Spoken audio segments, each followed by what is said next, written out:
the circumcision. To worship God in spirit. Not in the flesh. To be bringing sounds from heaven. And yet you are bringing those sounds in the gyration of demonic spirits.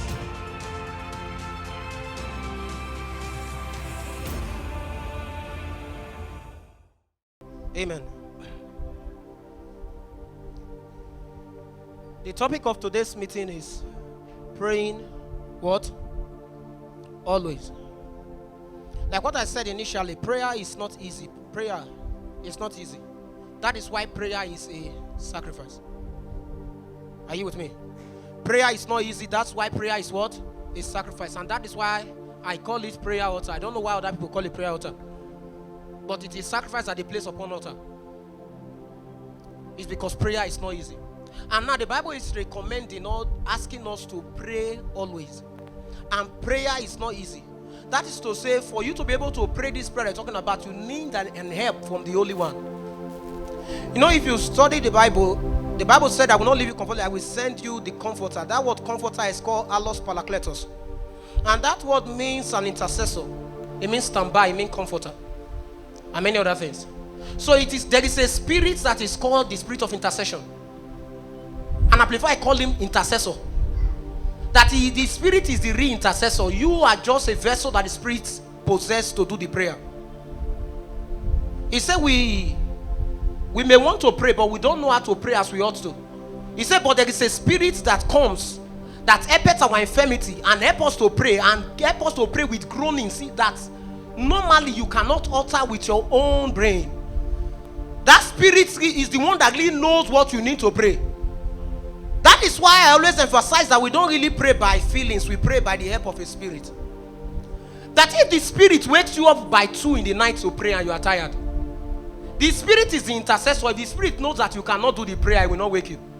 For the spirit to wake you is because the spirit have made grace available. There is an enablement within the spirit to help you to pray. Sometimes all you need to do to be able to engage in that prayer and engage effectively is just to get up from that bed and stand. As you are on your feet, you will discover that there is help from God. That peradventure you are on your feet and you are not still feeling the help to pray. Just start praying first. It's in prayer we find strength to pray. And I tell you that it's in prayer we find words to pray. It is not because of your busy day experience that you gather prayer points. It's in the prayer. You will find the most accurate prayer to pray per time. Are you with me? So prayer is hard, but there is a spirit that helps men to pray. That is why when our Auntie Anna was leading us prayer, she said we should find the ancient path. There is an ancient way they do it. Prayer did not just rain. It's not something that is raining now that just came last month. Prayer had been there even before we were born. The Bible said in Genesis chapter 4 verse 26. Media, give me Genesis chapter 4 26. Or give me from 25. 25. He said, and Adam knew his wife again, and she bare a son and called his name Seth. For God, she said, had appointed me another seed instead of Abel, whom Cain slew. The next verse. And to Seth, to him also there was born a son, and he called his name Enos. Then began men to call upon the name of what? Of the Lord. So look at where prayer. This is not where prayer started though, but I'm just trying to show you how far prayer have been. Prayer started since Garden of Eden. Are you with me? Are you following me? Go to Amplified, this particular verse. Amplified, if you have it.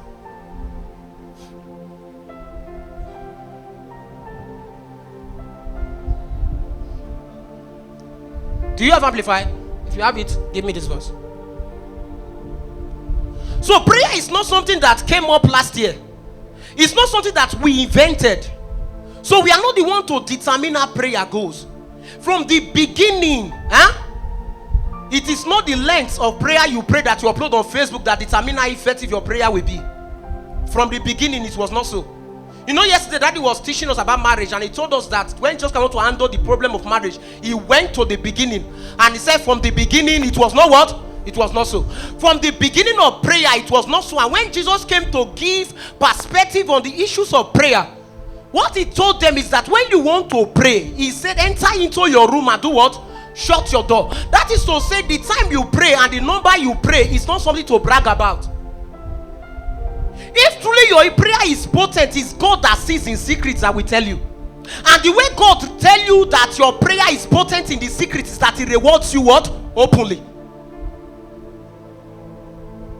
You cannot say that you are rewarded in the secret. No, He is the one that said He will reward you where? Openly. So peradventure, all you have as a ticket or as an ID card or as a receipt to your prayer life is the word that you are telling us that you are a man of prayer. Is a sign that you don't pray. Because they that truly pray don't advertise themselves as men of prayer. Are you following me? Have you ever read in the Bible? You can start from 1 Kings 17. The first day we heard about Elijah. Huh? Have you ever read where Elijah said, I'm a man of prayer? He never said it. But when James wants to give us the archives of prayer and the potency of prayer, he went back to Elijah to tell us how potent prayer can be. Oh my God. This is not the particular amplifier that I want. So just leave it. It's a classic that I think I need. Okay. If you read this thing, that word Enosh there, if you find the real meaning, the real meaning said that is a weak man or a human, a man, a normal man. It's a weak man. The moment that they drove Adam from the garden, Adam and Eve, their first son Cain went to a strange place and he did not need God. He began to succeed without God. He was doing fine without God. He built city without God. He gave birth to children without God. He was doing well without God because in himself, he feels that he is potent in himself. So because of that self-adequacy, that he feels that he is all sufficient by himself, there was no need for prayers. Are you following me? That is the same thing that happened to men that travel abroad and everything is looking good to them. And they did not see any need for prayer anymore. I remember when my friend traveled to UK, after the first 2 years, he called me. And I said, bros, after you see they pray. So I know like you, brother. I pray for the first 3 months so I come.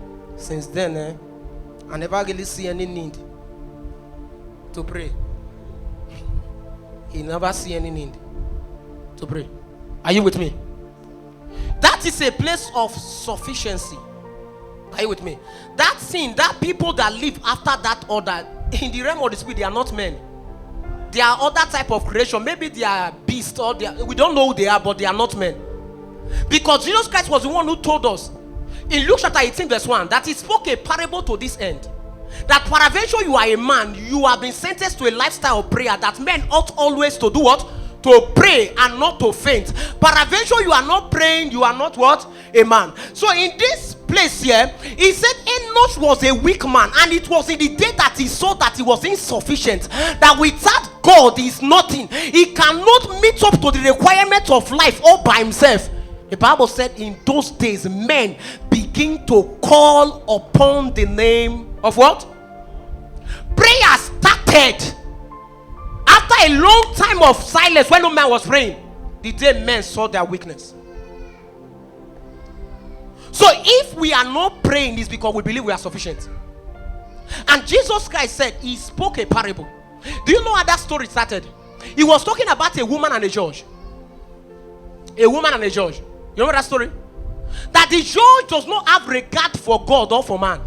He don't consider God to be anything. Talk less of man. And this woman began to meet the judge every day and say, avenge me of my adversary. She was consistent with her prayers. She was going day after day. She was not wearied, even though she was not treated right. Do you remember the Syrophoenician woman? Do you remember the story of the Syrophoenician woman that came to Jesus and said, my daughter needs healing? Heal my daughter. And Jesus Christ told her that it's not right to give the children's bread to dog. I thought if the woman had been a Warri woman, go say na see finish. Now see finish now. If not my pikin were sick before you go, they refer to me as dog. But the woman understood that when you are before the maker, offense is a luxury that you cannot afford.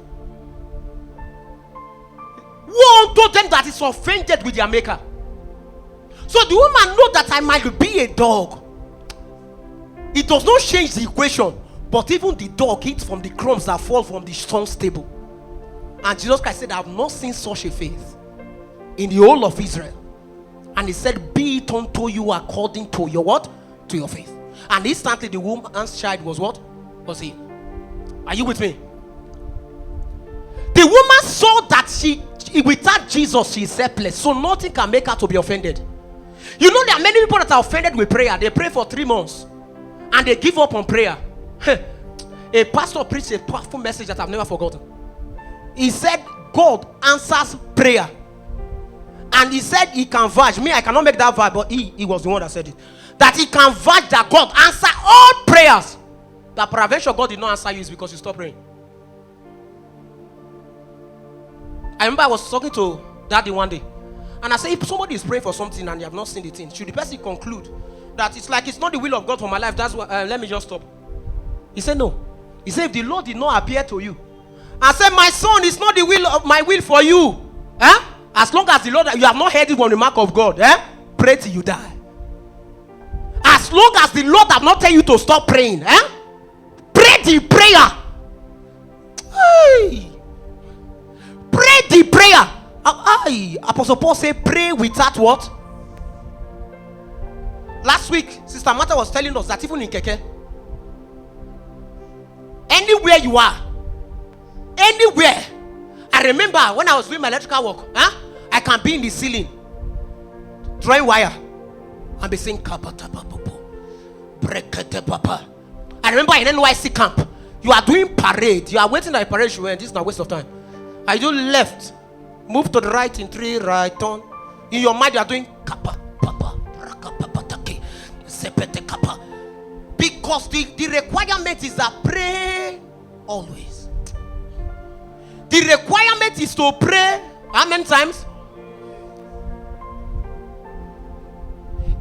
If you are praying always, there are many things that cannot come to you unaware. Your senses in the spirit will be so heightened that you will know things will not just be happening to you by mistake. No. At least you will have a sign. If peradventure your altar is alive, if you are standing upon your watch daily, if you are setting yourself upon the tower, you will see what he will say. You will see the enemy before they advance. Are you with me? We are going to pray. Oh, let me share one or two things for prayer. So the Bible said, men ought always to what? To pray. James chapter 5 verse 17. Media. James chapter 5 verse 17. He said Elijah was what? Elijah was a what? And men ought always to what? When they look at the life of Elijah, they know that if they not put this statement there, you might think that Elijah was a spirit. Prayer is not something that spirit does. It's things for men. It is men that pray. It is men that ought always to pray, not angels. Prayer is a requirement for what? For men. He said Elijah was a man of natural light. Give me a old KJV. Elijah was a man subject to like passion as we are. And he prayed earnestly that it might not rain. And it rained not on the earth by the space of 3 years and 6 months. Elijah was a man. Listen, have you ever considered this prayer of Elijah? He did not pray that it should not rain in his family. He did not pray that it should not rain in his family compound. He did not pray that it should not rain in his wedding. He prayed that it should not rain in the whole nation for a period of 3 years and 6 months. And the Lord don't know it. What kind of prayer is that? And on that day, it's not that he was the only one that was praying. There was other 7,000 that might be praying different prayer. What have Elijah found in prayer that his prayer is so potent that he can boast and say, by upon the Lord on whom I stand, it shall not rain. He have a place in the presence of God due to consistency. He's a regular attendant. He have a place. He's not a visitor, he's a dweller. You know, the Bible said, he that dwelleth in the secret place of the Most High, they are the one that shall abide under the shadows of the Almighty, not he that visits. He that what? There is a difference between a visitor and a dweller. A dweller have a place there. So Elijah can say, before the Lord of whom I stand. The same word that Gabriel told Zechariah. He said, am I not Gabriel? Am I not the one that stands in his presence? That there is a reality, something that somebody that stands in his presence can command. It is that same reality that Elijah have. That if I'm talking from his presence, it doesn't matter where you are talking from. It doesn't matter where Jezebel is speaking from. I know where I stand. You can't stand there by assumption. You must stand there. If you must stand there, it must be by consistency. Are you with me? If you read 1 King 18, the day Elijah called down fire. After he called down the fire, he ascended the mountain Carmel. He was there.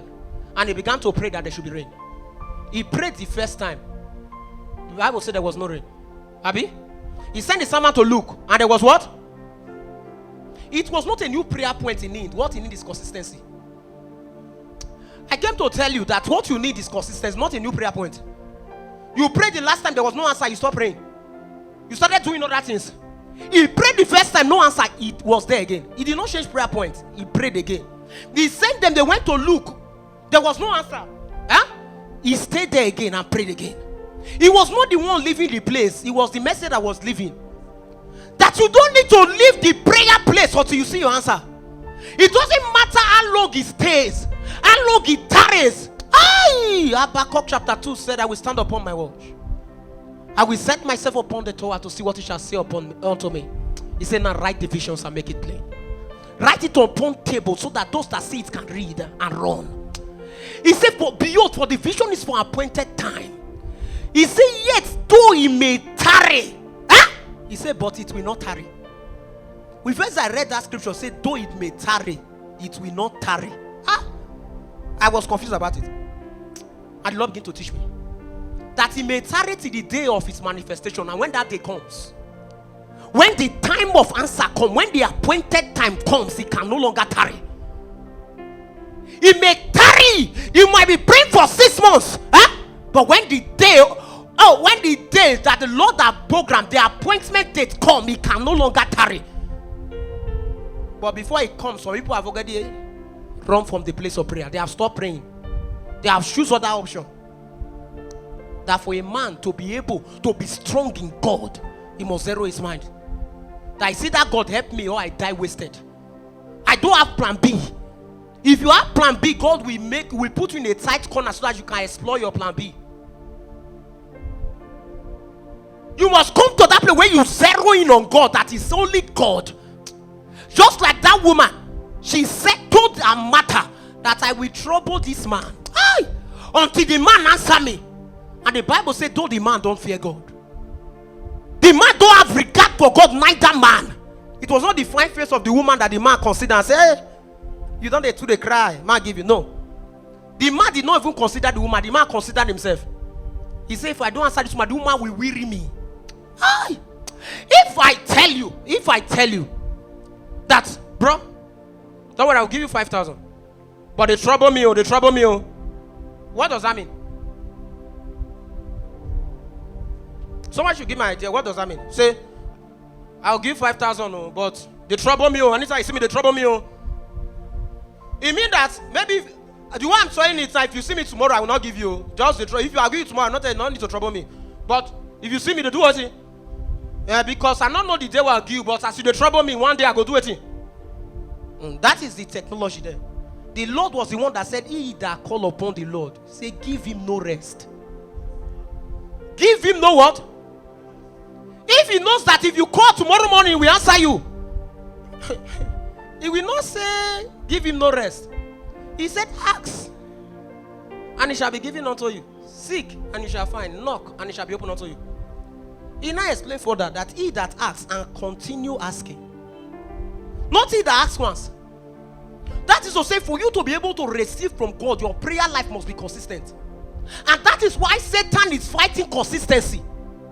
You can do one day 10 hours, like Samson, and you rise in the spirit, and you go back and you cannot pray for the next 3 months, and you come back on another prayer 10 hours, and you arise like other times, like Samson. Huh? As long as you are living like that, Satan is not afraid. There's not so much you can do with those prayers. It's in consistency that lies the power. It's in staying power. It was one night that the Lord taught me this thing. He was trying to wake me to pray. I was so tired that I could not pray. He was trying to wake me. I've said it before. I could not pray. And he whispered to me. He said, if you can stand with me every time, more than in these circumstances, anytime you call me, I will be with you.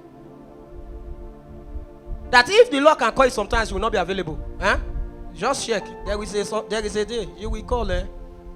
You will be like the prophet of Baal. That will look as if your God went to market. Are you following me? But if the Lord can demand for your presence at any time, and you understand, like the apostle said, that we give ourselves, we donate ourselves like offering to the ministry of the word and prayer. Because first you need to be rooted with the word. You need to know what the word of the Lord says concerning you. And so you need to war a good warfare by those things that you know, for the things of God to become your reality. If you cannot come into that reality, there is not so much you can do. Amen. I don't even know that time is gone. Let's go to Ephesians chapter 6 from verse 13 to 18. I need Message translation. Please, if you are seeing this, help me read. He said, be prepared. Why? I'm not hearing you. Be prepared because of what? You are up against far more that you can handle on your own. The reason somebody teach who taught that message? Apostle. Yes, Apostle.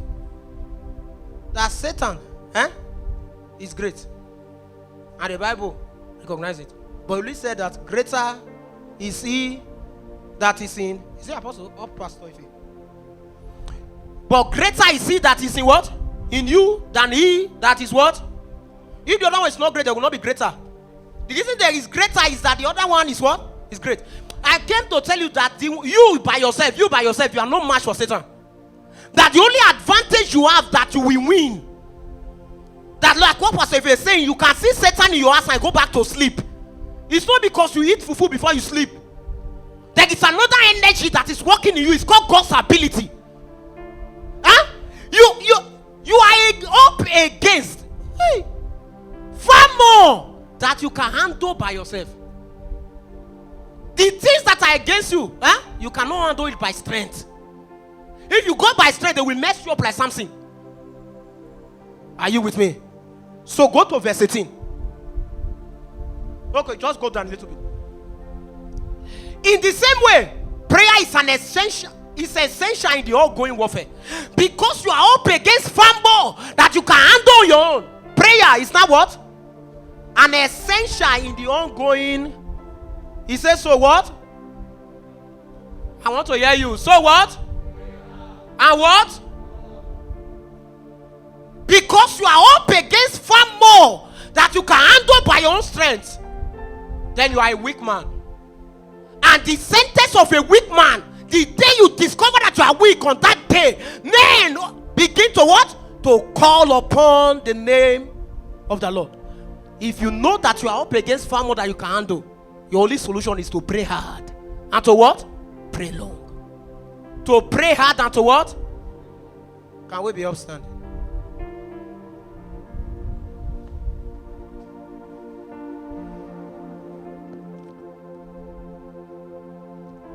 And cry unto God one more time.